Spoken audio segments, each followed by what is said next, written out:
I just want to say something for this guy who nagpo-post sa Facebook about girls.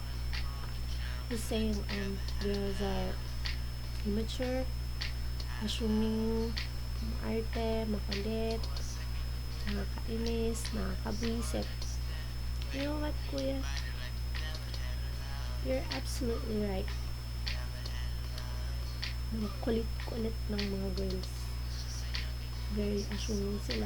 Tapos, sobrang nakakainis. Inis na nga rin ako sa sarili ko. Pero alam mo ba, hindi naman mag-a-assume yung mga babae kung yung mga lalaki hindi nagbibigay ng dahilan para i-assume nila. Gaya ng sabi nila ng I like you, I love you, I want you, I want to be with you, I miss you. Mga ganong bagay na kahit sino naman i-assume yun. Kahit kayo siguro mga lalaki, pag sinabihan namin kayong ganun, ina-assume nyo din na gusto kami sa inyo, ganyan. Diba?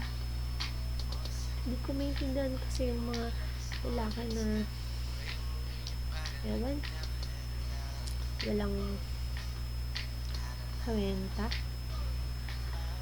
Kasi karamihan mga yun, manliloko, asa, sasabihan ka ba pagka broken hearted ka na, broken ka na lang, alagaan kita, mga ganyan. Tapos pag dumating na yung point na gusto mo na sila, bigla ka nilang iiwan sa ere. Kahit mag-sacrifice ka na, mag-effort ka na. Ang hirap din maging babae, kaya sana maintindihan nyo din kami. Huwag nyo naman kami gawing laruan, gawing basahan na itatapon na lang basta rin pag nagsawa kayo o pag di nyo na kami kailangan.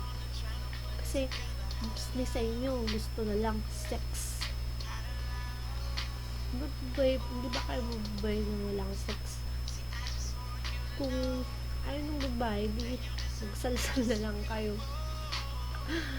Ay nako, mga lalaki talaga ako. Pero I mean lang, sana lang intindihin nyo din kami kasi hindi naman lahat ng babae pare-pareho na flirt, bitch, na ano-ano pa dyan. Basta yun. Okay, kuya, take care, ingat, bye.